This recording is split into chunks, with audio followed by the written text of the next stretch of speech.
Good morning, everyone. Can you all hear me? Yeah, perfect. Thank you for confirmation. So, today we are going to talk about kombucha. We will be covering the kombucha, which is for the amateurs, so the guys who are making it for the first time. We will also be covering kombucha, which is done by small entrepreneurs. When I say small entrepreneurs, entrepreneurs which are making up to 500 bottles a day. 500 bottles a day.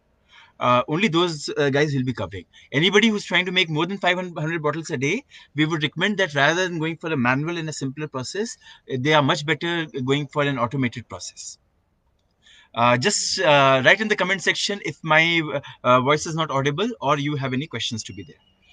Today, we will not be covering, we will not be disclosing the names of the people who have asked the question. The reason behind that is few of the commercial kombucha meaderies and fermentaries, they have requested not to disclose their identities. So, to respect that, we will not be disclosing that, but we will be still covering their questions. I have 11 questions right now. So let's start with, is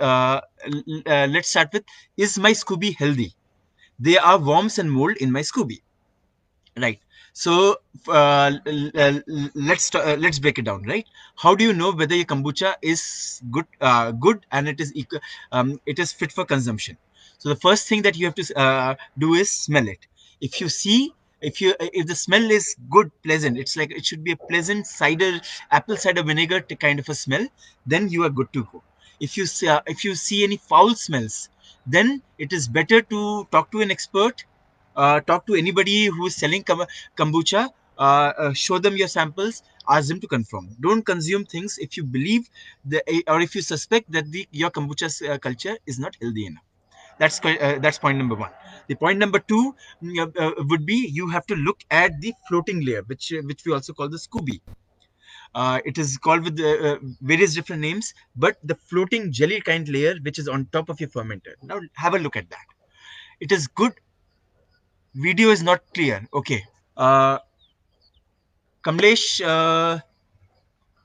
I'm on Wi-Fi. Is it better now, or is the video still?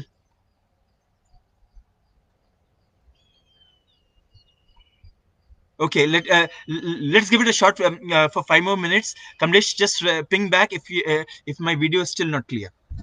Okay, but it's mostly an audio only. We are just primarily trying to answer any questions and any issues that you guys will be having. Okay, so yeah, so coming back, right now you have to look at the Scooby. Now a good Scooby is a healthy Scooby. It will be it's like a rubber, so in the sense, like, it is difficult to tear horizontally. You can split the layers, but it should be difficult to tear. It should not have any black spots on it. Black spots is a no.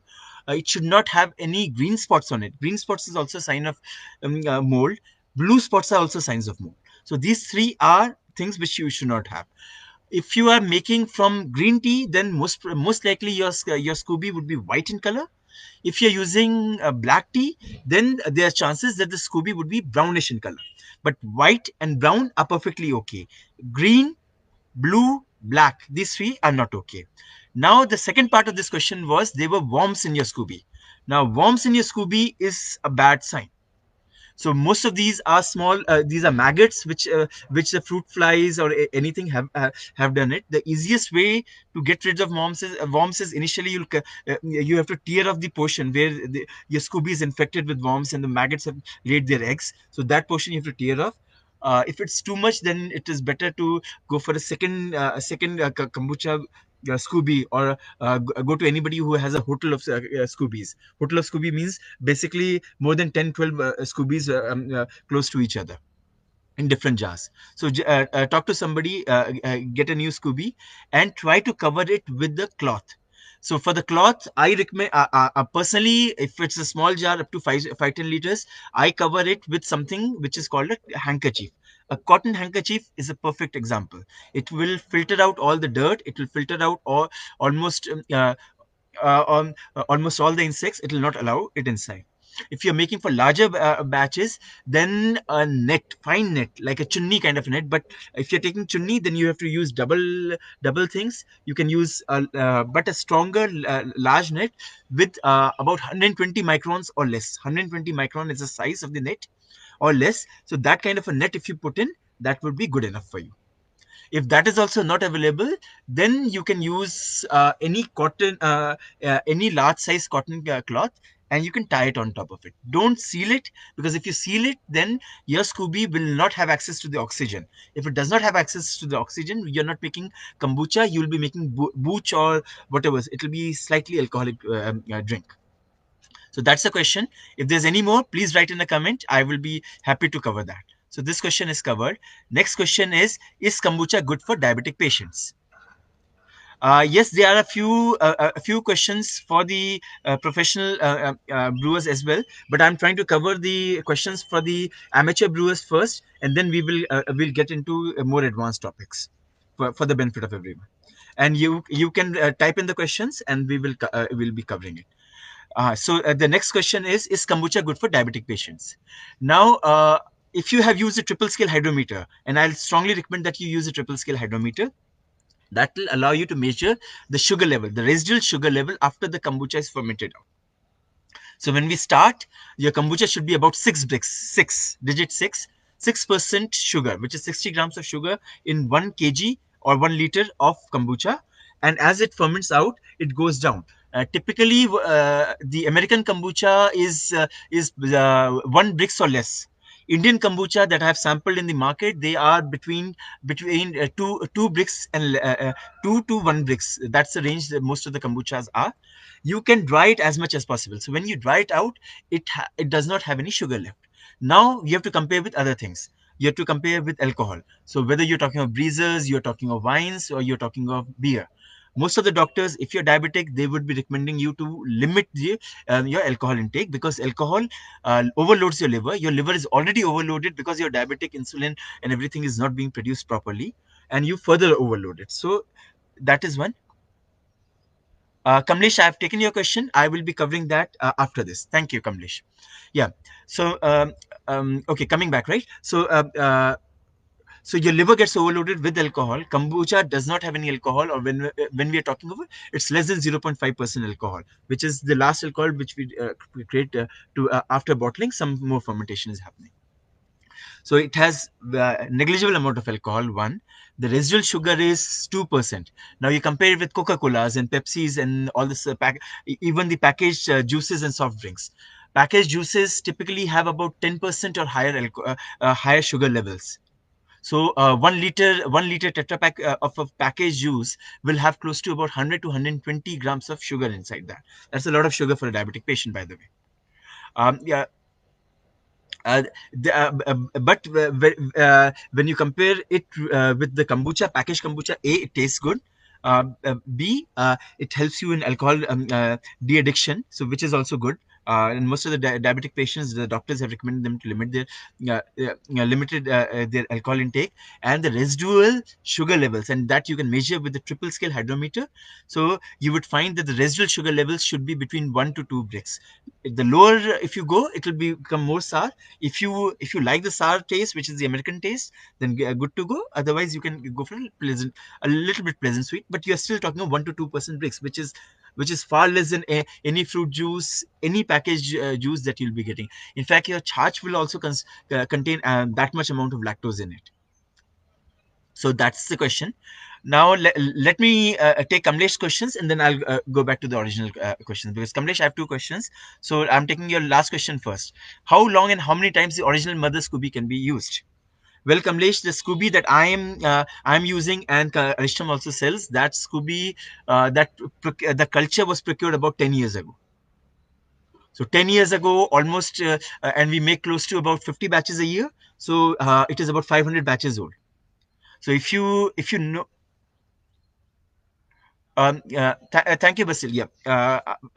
So Kamlesh, yes, coming back to it. So if you are able to take care of your kombucha, if you are able to ensure that the kombucha is always being fed constantly, then you can make 500,000 batches, even longer batches. It's like your curd culture. सो एक बार आपने दही दही का जामुन जो हम बोलते हैं ना, एक बार आपने दही का जामुन आपने के घर में आ गया, तो जब तक वो दही का जामुन खराब नहीं होता है आप यूज करते जाओगे. Your grand mother would be using, your mother would be using, you would be using, and your next generation will probably also be using. So there is no expiry date. But when you are not using this kombucha scoby, my recommendation is add some sugar to it and put it in your refrigerator. Not the freezer, but the refrigerator. If you keep in the refrigerator for 1 month or even 2 months, you can keep store your kombucha scoby without it dying out. It has to be constantly fed. It's like dahi ka culture. Now, taking to the other question, which is how do you monitor the progress of the fermentation, and what are the stages from day one that we keep it? So let me just quickly go through the entire kombucha brewing process, and then I will be answering this thing. So firstly, you would take about 1 liter of water.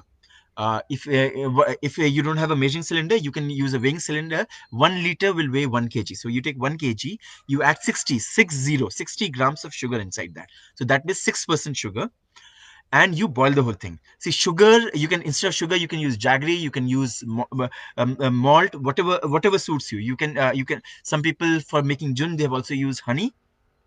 Any source of sugar is good enough. Don't use fruits in this stage. Fruits will add in the second stage, but you can use it. So coming back, right? So you have to boil it all the way. So boiling, you can measure it with the temperature. If it goes up to 100 degrees Celsius, little less if you are in the Himalayas or the mountain region, but you allow it to boil. After boiling, you turn off the flame and allow it to cool at about 90 to 95 degrees Celsius. So you don't add tea leaves when the water is boiling. If you add it there, your nicotine content will go high. Some amount of carcinogenic material will also get produced, and the essence of tea is lost. What you'll end up making is kahda.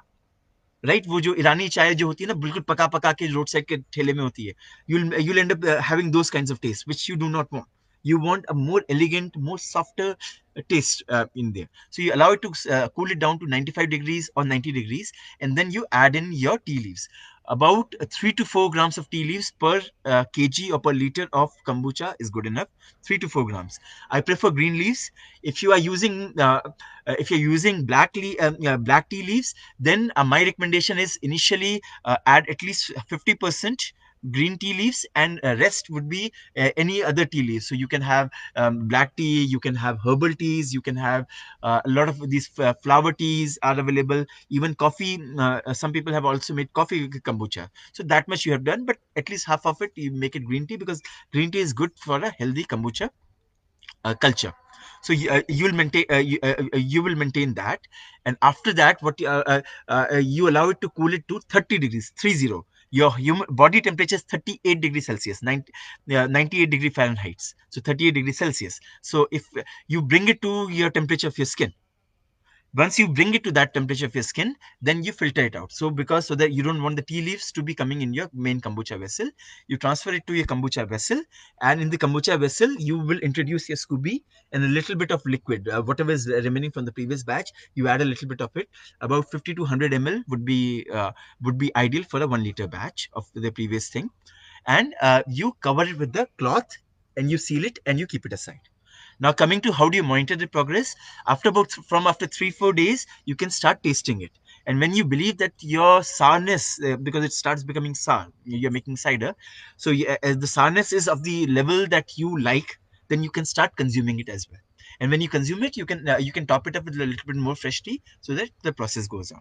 Now, if you're doing it for an industrial process, don't rely on your taste buds alone, because sometimes whatever happens, sometimes your taste buds will deceive you.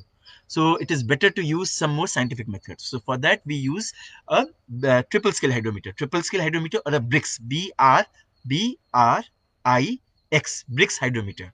So if you use a brix hydrometer, you start with 6% brix, you allow it to go to about 2% brix, and that is the time when you transfer from the primary fermenter to the secondary fermenter. Therein you can add some more fruits, you can add ginger, based on your recipe and based on what you like. You can infuse a lot more things. Basil can talk about how you can add ginger also to kombucha, and ginger. Uh, uh, ginger and basil. Basil is tulsi. Ginger, tulsi, along with kombucha makes an excellent choice when you talk about dry kombucha. If you're making sweeter kombucha, then you can infuse some fruits, some berries. Jamun would be a good choice. Cranberry is something that I love. Some people love uh, lemon peel. So don't use a lemon because it's already sour. So adding more sourness will not help. But if you take the lemon peel, or right now orange is in the season, orange peels, those you can also add. So those lemon flavors, they will improve the quality of your kombucha a lot. So those you can add in the secondary, not with the mother, which is the SCOBY. But after you remove the SCOBY, you can add it. You can allow it to ferment a little bit more, and then you can serve it. So that would be your question. Kamlesh, Basil, if you have any more questions, please type it. I will be happy to take that. Coming to the third question, what uh, uh, uh, what are probiotic foods? What is gut flora? How does kombucha help you in vitamin C and vitamin B12 deficiency? Okay, so these are four-part questions. So let's talk about probiotic food. So there is a concept called ecoimmunology. If you guys have small kids, you would have seen that the small kids would be crawling on the floor, and whenever they crawl, after some time they would be licking their hands. Sometimes they even lick the footwear. They will be licking everything that they can. Why do they do that? Well, that's part of the ecoimmunology. What they are trying to do is, when the infant was in the mother's womb, the mother's womb is one of the most sterile environment. Even any laboratory in the world cannot recreate the environment which is there in the mother's womb. It's so nutritious, it is so sterile, it is free from any microbes. The mother is taking care for 9 months. Everything is very well taken care of, right? So that time the guts of the infant, it is not exposed to a lot of viruses, microbes, a lot of cultures, and from the surroundings. It is pretty weak, and when the kid is born, that is the reason for the first couple of months only. I think for the first 6 months at least, and minimum, which is the WHO recommendation. But most of the mothers breastfeed for about 2 years and sometimes even longer, right? So during the first 6 months only, the kid is exposed to the breast milk, which is also a sterile milk because it's from the mother's own body, and it does contain some of the T cells, some of the genetic material that is required for the kid to program its immune system, but it is not enough. So when the kid crawls in, it is what it's trying to do is it's inoculating itself, it's vaccinating itself. It is trying to sample all the microbes which are there in the vicinity. It goes for the footwear because the kid can only walk a limited distance, but you and your footwear would have walked a larger distance, which means from a bigger area, yeah, the kid is able to sample the microbes. And the kid's digestive tract, the stomach, this very acidic. If you have seen a kid's vomit, if you try to take it in your hands will turn red because it's so acidic. So it has mechanisms so that the harmful bacteria gets killed, but the good bacteria, those cultures are programmed there, and the kids the guts and their body is programmed to fight against that. It tries to create a symbiotic colony. Now the reason why I'm talking about this is uh, kombucha, then you have kanjis, you have ginger ales, you have buttermilk. These are all probiotic cultures.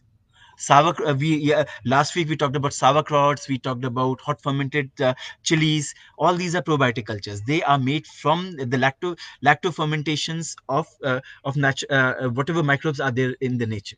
So these fermentations, we invite all the microbes from the surroundings, and that is the reason why I was talking to Kamlesh that that you should be using your SCOBY for as long as possible. The more number of years you use your SCOBY, the better tasting it becomes. The more number of years you use the older is your curd culture, the better it will taste. Whatever you get in the packaged milk will not even cannot compete with what the kind of curd that you can make at your home if you have a very old culture. So it's the same culture. So this is what we mean by probiotics and superfoods. Now the second part of the question is vitamin B12. Now you there are a lot of researches which have been done on vitamin B12, and it's said that kombucha has 360% of vitamin B12. Now, for the vegetarians, and a lot of the Indians are vegetarians, it is very difficult for you to get a good source of vitamin B12. Now, since it's very difficult for you to get good source of vitamin B12 in the vegetarian food, kombucha becomes one of the foods that you can incorporate in your daily life, and you don't have to consume a lot of it. A small half a cup. याकुट की तरह छोटी सी bottle एक ले लीजिए, and you can small bottle is good enough for you to overcome the vitamin B12, because it's 360%, 360 times the daily intake of vitamin B12 that is there. It can really help you with vitamin B12 deficiency. Same case with the vitamin C. Vitamin C, if you have a vitamin C deficiency, then sauerkraut, which we talked about last week, which is fermented cabbage pickle or kimchi, that would be a better choice. But kombucha on its own also has some vitamin C for you. But vitamin B12, it definitely has a lot of it. So that's the question. Now I have another audience question, which is how long am I supposed to keep the fermentation going on? How do I identify if it is spoiled mm, uh, with overtime at different stages? Now, your kombucha is like cider; it will not go bad. Don't worry about it. Just because you have waited for long enough, it will not go bad. A lot of the government regulators force you to put a 6 month or a larger expiry date. That is mostly to talk about the packaging, because most of the kombucha that you get are crown capped. So there's a crown capping machine in which you can take an old this thing sauce bottle or a beer bottle, and you can crown cap it there. That crown cap gets rusted away after 6 months. So that is the reason why they have put there. You can store it for a long period. Kombucha, if it you store it for too long, it will become very sour. It will be difficult for you to drink, but you can add a little bit of sugar, or you can add it with a little bit of a sugary drink, like any fruit juice, and you can make it to your optimal taste. So your kombucha will not go bad because you waited for too long. So that is one question. The second thing is how it has gone spoiled. We talked about this when we started it. So you have to look at the firstly you have to look at the smell. The second thing is smell. If it's not a foul smell, smell like kuch चीज सड़ गई है. If it's not a foul smell, then you are good to go. One. Secondly, you have to look at the Scooby. The Scooby should not have any green spots. You should not have any black spots, green, blue spots. These three are bad things. If it does not have any of these three things, it does should not have any fibrous material coming out. Threads coming down is okay, but fibrous material which is coming out, like you get from the fungus lag jati hai na khane ke product mein, agar for fibrous material if it's coming out, then that is bad. So you check for signs of mold. If that is not there, if it smells okay, if taste it, if it tastes okay, then you're good to go. Don't worry about it. People have been doing it for thousands of years. It is unclear where is the origin of kombucha, because Japanese say kombucha is Japanese drink, Korean say it is Korean drink. There are even some Chinese things which says it's Chinese drinks. Nobody knows, but everybody knows that it's been in the kombucha has been made and enjoyed by humans for over 1,000 years. So if people in with the primitive equipments and primitive testing material, they could test it, so we could also do that. So that covers another question. Now let's go to there. How do I cool tea fast? Well, that is a question for the commercial kombucha brewers, small time entrepreneurs. But let's cover that as well. Till if you're making up to 5 liter batches, you don't have to worry, because 5 liter batches, if you boiling water, if you keep it outside for about an hour, maximum 2 hours, it's like 5 kg of milk. It'll cool down to your room temperature. It's winters going on, you don't have to worry about it. But if you're making like if you're making 20 liters or higher batches, then you face a issue. The issue is firstly, you have boiled so much quantity on your burner. Now, how do you transfer it from your burner? Uh, yes. So how do you transfer it from your burner to another place where it can cool? So typically for a small batch, what I recommend people is you take some ice cubes, keep it in your kitchen sink, take an old rag, block the kitchen sink, the drain pipe, and you made a nice ice bath, and you can keep your hot boiling vessel there. 20 liters, I would not recommend you to do that. And sometimes 20 liters and 50 liters vessels take as much as the whole overnight. So it's about 8 to 12 hours it takes it to bring it to 30 degrees Celsius. And sometimes it never even reaches 30 degrees Celsius. In the summers, the outside temperature and the water temperature is higher. So in that case, there's something on the website which is called Wort Chiller, WORT, Wort Chiller, CHILLER. So essentially, it is a spiral stainless steel pipe. In that style, you can introduce that in your kombucha boiling vessel, and you can pass cold water through it. When you pass cold water through it, when you pass cold water through it, it will start cooling up, and in about 20 minutes, 20 minutes, your entire up to 100 liters of kombucha tea, boiling kombucha tea, can be cooled down. Okay, now coming to audience questions. So there is Renika's question, which is there any specific benefit for longer fermentation of 2 to 3 weeks versus 3 to 4 weeks, or for complete fermentation? So when we talk about 3 to 4 days, and specifically in winters, what will happen is we started with about 6% Brix. 6% means 60 grams of sugar in 1 liter, or your 200 ml bottle will have 60 divided by 5. You're talking of 12 grams, 1 to 12 grams of sugar inside that. So that will go down to about 2%. Now if you're making plain traditional kombucha, which is plain single kombucha, you can go for 3 4 days or maybe about 10 days, and your kombucha is ready, so you can consume it after that. But if you are doing secondary fermentation, when I talk about, I'm talking about flavor infusion. Like you want to introduce tulsi, we talked about ginger, we talked about tulsi and ginger are pretty favorites in India. Then you can talk about a lot of fruit juices are there, camelin tea is there. Then there are floral kombucha, hibiscus people are adding, rose they are adding. So all those things you have to do it in the secondary. So when you do it in the secondary, so then the idea is you wait for about a week in the primary, you allow the sugar levels to go down, the kombucha taste come in, and then you transfer it to a secondary vessel, a second vessel, without the mother, the floating jelly. Without the mother, you transfer it to a second vessel. Then you introduce those flavors there. You add a little bit more sugar if you want to alter the taste, and you allow it for another 2 3 weeks. So another 10 days there, the flavors and the aroma of whatever the infusion that you have done, they will get seeped in, and after 3 weeks you'll get a very good secondary flavored kombucha. Plain kombucha can be made faster. Flavored kombucha takes longer because it's a two-step process. Okay, now coming to Kamlesh's question, what causes it to get spoiled? So the primary reason why it gets spoiled is mold, MOLD, mold.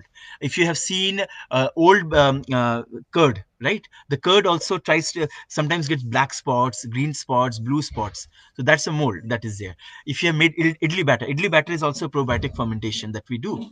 There also you would see that when it becomes too old, those kinds of things happens. Now, if you have maintained a sterile condition, if it's packaged, then mold is not a question. As long as your kombucha is fermenting, it is active, it is strong enough to fight any mold, any kind of infection. When it is not when it is in the open, it is not packaged, and it is not fermenting, that those two three conditions are there, then there are chances that if it's not stored properly, the mold can grow in and it can develop there. But there are ways in which, and you can check in the Google as well, how to check whether your Scooby has mold. As long as you don't have mold, you can store it for as long as possible. Try to keep your vessels in sterile conditions. There are brewing sanitizers available at Aristam, at Amazon. Pick wherever you want, and you'll be good to go. So, okay, so don't worry too much about your kombucha getting spoiled. Okay, and will a Scooby form from primary to secondary? Yes. So as long as, in the secondary you'll see a very thin Scooby. So thin would be as thin as paper. And it will be transparent in color. It will not be the white and the brown, the Scoobies that people show it on the internet forums. It will be a very transparent layer that will be there. The only way in which you can stop the Scooby being formed is by ensuring that there is no fermentation, or after the fermentation is done, so which means that your kombucha is 0.5 half Brix or lower. At that time, if you filter it, or if you remove the Scooby, then no more Scooby will be formed. But as long as it is eating up the sugar, and making kombucha, you will get some level of Scooby, and that is the reason why some of the packaged kombucha that you get in Amazon or in your nearby health store, they would clearly mention there that please be prepared to have the Scooby and some threads there. So the threads are what is a Scooby essentially? Scooby is a symbiotic colony of yeast, symbiotic colony SC of bacteria and yeast. Now, bacteria and yeast, so because of the symbiotic colony, that is the Scooby that gets formed. It is completely edible. There is no harm in that. Visually, it is not appealing. I understand that. So, if you have concerns for that, then you will have to filter out. You have to filter out your kombucha, and that is the only way to do that. Okay. Now, Bon Vivant has a question. How do I test the pH level, and what should be the ideal pH level? So, ideal pH level for me is 3.5. 3.5. That is the pH level that humans like to enjoy their taste. If your pH goes below 3.5, there are certain kombuchas, specifically the American kombuchas, which are very dry and very sour. They go to about 3 pH. You so if you go to very low pH, then it becomes very difficult for you to consume, and then it will be like apple cider vinegar. You'll have to add with a teaspoon of honey so that it is drinkable for you. But if you want to drink it raw, 3.5 is good. If your pH is more than 3.5, it's 4 or higher, then you will have the spoilage issue, because there's in less acidic scenario, the mold starts coming in. But in 3.5 and lower, the chances of mold infection becomes low. So that is there. To test the pH, you can use a very simple electronic pH meters. I don't recommend it, but a lot of people use that. A much better way would be there are brewing strips which are available. They are calibrated for 0.5 pH steps, and you can use that to test whether your pH is right or not. Another question is here: what type of bottle should be used for secondary fermentation? Do we need to burp the bottle, and how do you avoid bottle bombs? Well, this would be covered, but I'm going to cover this. So these are three questions. So let's talk about this. What type of bottles you should use for secondary fermentation? Now, secondary fermentation, most of the people, and the way I prefer it, is that I don't burp it. I allow it to pressurize, because when it gets pressurized, you end up with a fizzy drink. So I don't do that. But if your Brix is more than 2 when you introduce, so that means there's more than 20 grams of sugar left, residual sugar, when you transfer it from primary to secondary, then you will have to burp it. If it's less than that, then it is okay. Ideally, 8 grams 8 let 8 grams of sugar per liter is the ideal scenario, in which should be there in your vessel. That way, your alcohol levels would be less than 0.5%, one, and secondly, you also will not have the issue of an explosion. Okay. The bottle explosion happens when more than 8 grams of sugar has been metabolized in the secondary vessel.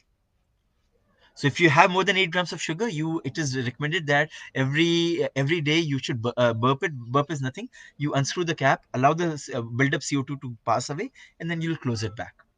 So that is the burping that we are talking about. Bottle explosion. Well, bottle explosion is a very large topic, and we have a dedicated video tutorial on bottle explosion on Aristom there. So you can go to Aristom, and in the Aristom website, go to video tutorials. If you search for it, there is there is one section on the brewing accidents. There is another section on bottle explosions with videos. Go through that; it will help you. But as a rule of thumb, 8 grams of sugar per liter is is the maximum that you can have when you are completely sealing the vessel. If it's more than 8 grams of sugar which is getting fermented, you will have an explosion. Okay, since there are no more questions from the audience, I'll go back to the list of questions which we had received from the emails. We covered the probiotic, diabetics. We did cover how to there. What is booch? Yeah, so that is another question that a lot of people keeps on asking. What is booch? So booch is out of the scope of this, but I'm just going to quickly cover it. What happens in kombucha is certain people they want a slightly alcoholic kombucha. So what they do is they do not wait for all the sugar to get converted into acetic acid, which gives a sour flavor. What they'll do is they'll allow only one third of the sugar gets converted into acetic acid, and after that they will seal the vessel. When they seal the vessel or they put an airlock on top of it, no more fresh oxygen is coming. So yeast, because SCOBY has yeast and bacteria, the yeast without oxygen, they start converting sugars into alcohol, and you end up with something like a 3 to 5% alcoholic drink. So that is called booch. Now, booch is an alcoholic drink. If you're selling it, you require licenses. If you're making small quantities for your own consumption, yes, you can do it for your trial, but you cannot sell booch without a license. That's about booch. For the booch, rather than doing an open fermentation like we were doing with a cotton handkerchief which we put on top of your large glass jar, we would seal it and we'll put an airlock. How to use an airlock would be mentioned on the website aristam.com. If you go to the video tutorials, how to prevent oxidation, there is a lot of videos about how to use an airlock. So you put an S-type or a three-piece airlock, and that is good enough to prevent oxygen from coming in and your ethanol getting burned into acetic acid. So you'll end up with a mildly alcoholic beverage. Another question is water kefir and ginger ale. So water kefir and ginger ales are very similar to kombucha. The process is quite similar. The only difference is this culture, the kind of an yeast or the organism that is used, and each organism leaves its own taste. Without see the difference between green tea and black tea is green tea is not fermented. Black tea, after the leaves are plucked out, you keep them moist for a day or two. You allow it to ferment a little bit, and that introduces a lot of flavors, that introduces a lot of color. So that's the difference between green tea and black tea. So similarly, how you ferment it makes a difference. So if you are using scooby, which is a jelly kind of layer, then you make kombucha. If you're using a ginger bug is nothing but हम लोग घर में क्या करते थे, अगर if you remember when we were kids, we used to cut ginger into long slices, add some sugar to it, some lemon to it. The lemon reduces the acidity so that the mold does not comes in, and then we allow it to stay for 3 4 days, and we used to eat it as a salad raw. But if you can add it to a sugary drink, 6% sugar, and then when it allows to ferment, the culture becomes more predominant. You make something like a ginger ale. You can make a non-alcoholic as well as alcoholic ginger ale. So that is there. Now, similarly, there kefir grains are there. Kefir grains are made to make Greek yogurts and a lot of other probiotic drinks. So if you use that and you use it with coconut water, you'll end up with water kefir. There are people who make water kefir with sugar syrups as well.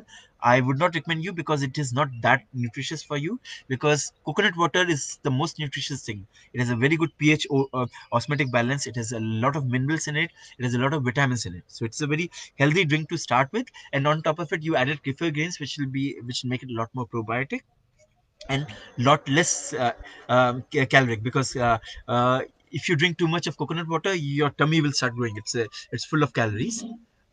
So you are with the fermentation, you're taking out this. So that is the kefir. So the entire process is similar. It's just the culture is different.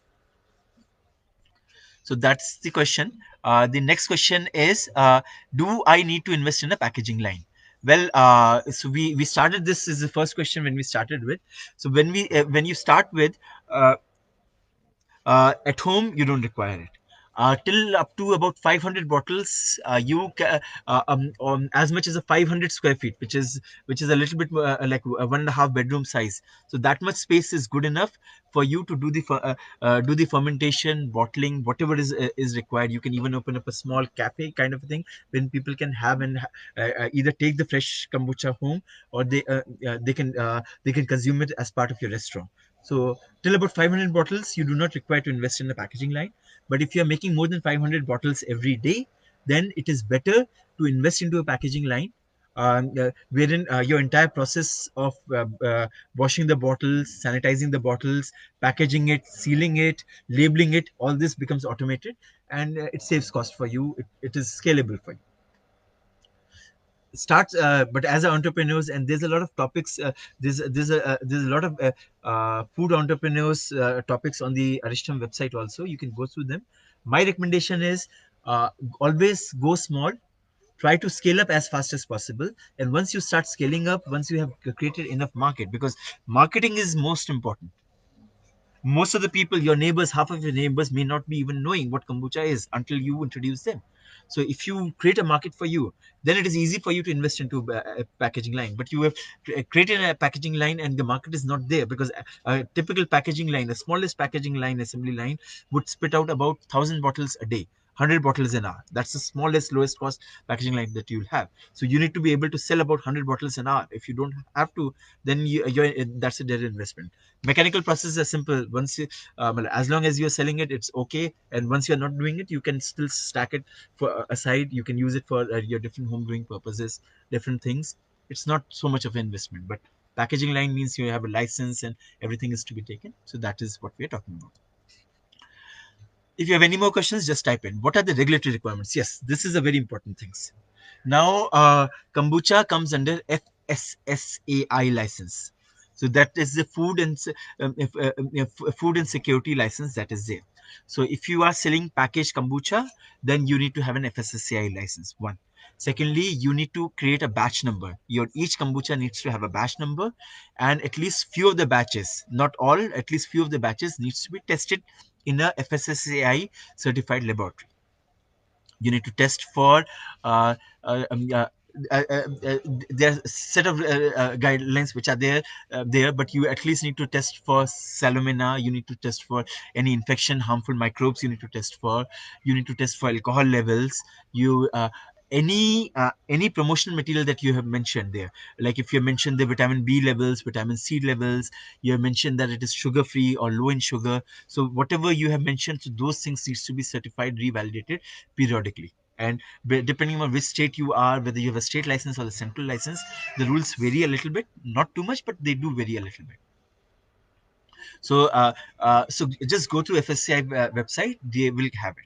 Now comes in the moment you start selling it in a package form, you sometimes meteorology, which is the measurements, weights and measurement department. It is better to have their license. It is not essential for a small scale, but it is better to have a meteorology license, which says that if you say that you are serving 200 ml bottles, so that 200, so there is a way for you to verify whether only 200 is being sold. It's not 190, 180 mm. So for that, you need a meteorology license. So that is the two licenses which are required. Excise license is not required until unless you're making booch or alcoholic kombucha. Try to keep your alcohol levels below 0.5%. There is a question, which is a subsequent question, which we'll be talking about, how to reduce alcohol levels in your kombucha. We'll be covering it separately. But FSI and meteorology, these are the two basic licenses. Apart from that, certain states, if you have a public establishment, so all the which means that people can come in and, like a cafe or a chai shop, they can yeah, they can come in and they can order and drink there. So there are certain restaurant licenses which are there. So those would be there uh, if you are serving it to the people directly. If you're packaging it, then it is not required. But certain labor licenses and all those which are there for a manufacturing unit, those licenses will be applicable.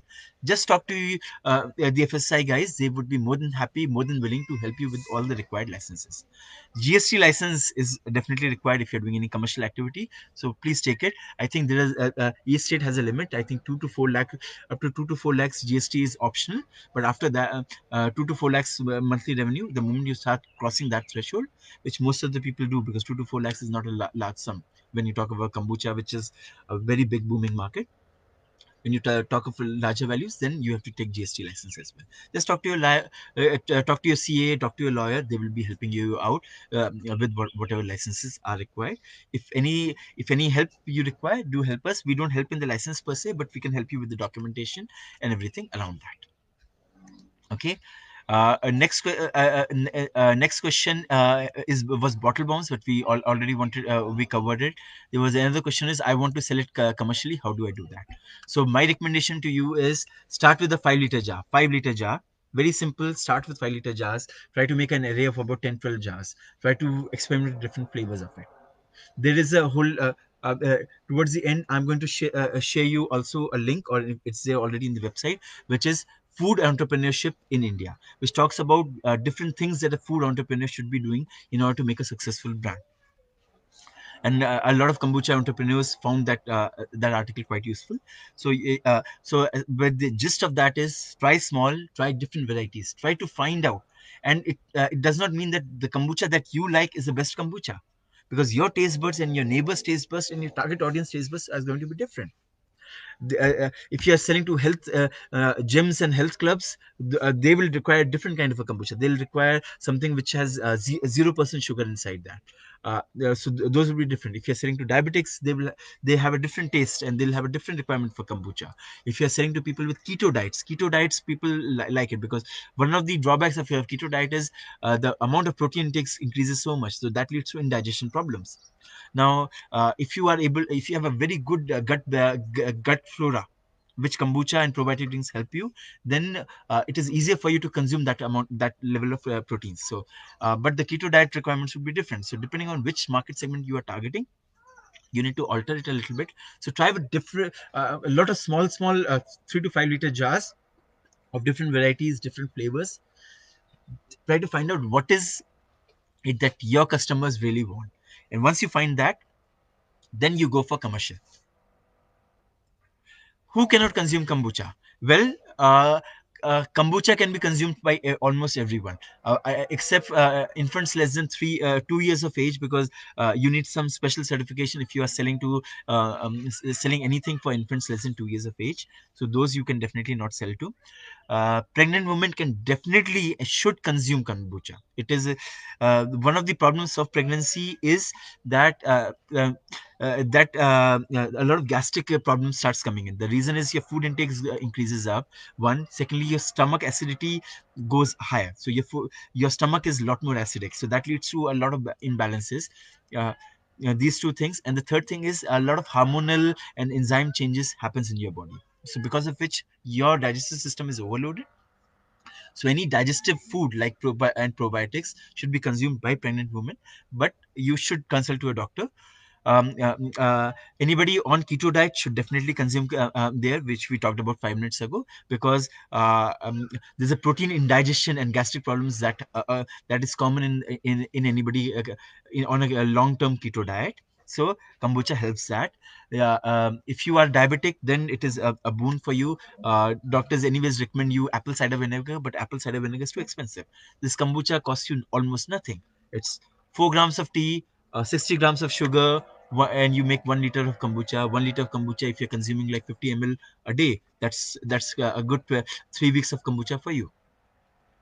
So uh, a lot of bodybuilders and anybody going to the health clubs, they are also recommending kombuchas a lot. So essentially per se, there is no category of people who should not be consuming there, but since it has live microbes, just taste it a little bit. Certain people have developed some allergy to it. Some people believe that it takes a while for the body to acclimatize themselves, because you are in the kombucha, a lot of new microbes are being ingested in your body, so it takes a time for your harmony to be there. So so start with 50 ml, go for larger batches, and as you go for larger batches, your kombucha would be you'll be able to acclimatize yourself. But if you start seeing any allergic or any adverse reactions, then please consult your dietitian or your doctor, and they will help you out whether you should be continuing to consume kombucha or not. But per se, I again repeat, there is no category of people who should not be consuming kombucha. At least consume 50 ml of kombucha. Don't start with the full bottle, 200 ml bottle on day one. Start small. Idea is that your gut, you have to restore your gut fauna, and you just need a very small, tiny sample. A few teaspoons or tablespoons is good enough to restore your gut fauna. Once your body is harmonized, then you can consume it in larger quantities. Okay. Now comes to the question which lot of kombucha entrepreneurs had asked, was how do I limit kombucha alcohol in my kombucha? Now the reason for alcohol in your kombucha is primarily because what has happened is in the secondary fermentation you have shut the lid tight, so there is no more oxygen which is there. So the yeast is converting. The SCOBY has yeast inside, right? Symbiotic colony of yeast and bacteria. Oh, so bacteria and yeast, SCOBY. So it has yeast inside that. So yeast is taking the sugar which is there in the kombucha, and it is converting it into alcohol, because the oxygen is not there. If oxygen was there, so if you had opened it up, you had covered it, then that alcohol would be burned up, and it will be converted into acetic acid, which gives a sour, characteristic sour taste to kombucha. So there are 7 ways in which we had written it. If you One of the best and the simplest way is that you do open fermentation for as much as possible. If you bring it to less than 8 grams of residual sugar, sorry about this. So if you bring it to less than 8 grams of residual sugar per liter, and then when you per liter of kombucha, and then you do a then you seal the bottle, then the alcohol that will be produced would be less than 0.5 0.4%, which is within the permissible limits. So your alcohol would be reduced. That is one. The second thing would be pasteurization, which a lot of commercial kombuchas are doing. So after the kombucha is bottled, they don't want the fermentation to continue, because then more alcohol will be produced. What they'll do is they will take this kombucha, they'll put it into a large bhagona, wherein a lot of bottles would be there, and they will boil it for 20 minutes, 20 minutes they will boil it. In this 20 minutes, like the way you boil water, the the entire all the microbes get killed. Not the good thing to have, because it's no longer probiotic, but the microbes gets killed. So that way you'll have a sweet kombucha. You can serve a sweet kombucha without the risk of too much alcohol there. The third process is which FSI recommends you is filtration. Again, most of the kombucha that is sold in the market, they at least claim to be unfiltered kombucha. So if you are filtering it away, then you can filter away all the microbes. When you filter up all the microbes away, then no more yeast is left, no more alcohol gets produced, so your alcohol would be reduced. The another way to do that, and which a lot most of the commercial kombucha guys are doing, is oxygenation wand. So what they do is they introduce oxygen. So there's a wand which has a small there are two wands there, one with a 0.5 zero point 0.5 micron holes inside that, or another one which has 2 micron holes inside that. So when you introduce small bubbles of oxygen inside that, and you don't need an oxygen tank, you can just fit it to an aquarium pump, and the aquarium pump will pump it. So if you do about 10-15 minutes of oxygenation in a large 100-liter tank, 100 liter 100 tank, 10 to 15 minutes. So that will introduce a lot of dissolved oxygen in your kombucha, and that dissolved oxygen, the yeast and the bacteria will be using that to burn out any ethanol that is produced. So just before bottling, I recommend most of my clients, commercial clients, to uh, to use an oxidation wand to do that. There are three, four other ways which would be there on the website. You can go and browse it. There's another question which is here: when to use fruit juice or fresh juice in secondary fermentation, and how do you measure if the sugar is less than 8 grams or not? Okay, when to measure how much sugar is there in your kombucha, what you need to do is you need to use a Brix triple scale hydrometer, or a Brix hydrometer, BRIX. Okay, 1% Brix is 10 grams of sugar per liter. So if your hydrometer is showing less than 1 Brix, then it is less than 8. So it should be it is roughly about 8 grams. You can be assured about it. So you are in the safe side. Now, when you are using when to use so that's part one of your question. That will ensure that the alcohol levels is within limits, and also not too much carbonation is generated. Now, coming to your question about fresh fruit and juices. Now, if you're using juices, most of the juices you can use the hydrometer. Most of the juices, the specific gravity of the hydrometer should be 1.060. This is a specific gravity which corresponds to about 10 Brix, roughly about 10 Brix. I have to check, but it should be about 10 Brix. 10 to 12% sugar is there in most of the packaged juice. So now, if you're adding about 100 ml, sorry, 100 ml of fruit juice to 1 liter of kombucha, then you are roughly making about you're roughly making about 0.8% or 8 grams of sugar per liter is what you'll have. If you're using fresh fruits, then the best way to measure sugar content in fresh fruit is use a refractometer, REFRAC, refractometer.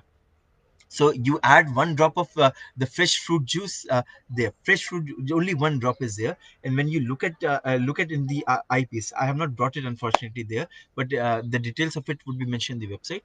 When you look at the eyepiece, it will tell you how much sugar percentage is there in the fresh fruit juice. If but however, most of the when people add fruits there, they end up with more, they end up with close to about 3 or 4% sugar in their kombucha. So in that case, I recommend that at least for the first 2 3 days, you either put an airlock or you release the carbon dioxide which is produced. So uh, that way you will not face the bottle bombs. By the way, we are almost out of time. Let me see if you have any more questions. I'll be on for another 2 3 minutes, and please feel free to do that. There was another question on Keyser, but unfortunately, I don't think so. We have time on talking about how how to fill kombucha in kegs, etc. You can just read about kegs and Keyser layouts, and which will help you about how do come how you can attach it. So that's there. I'm still there for another 1 minute. Please type in any questions that you have.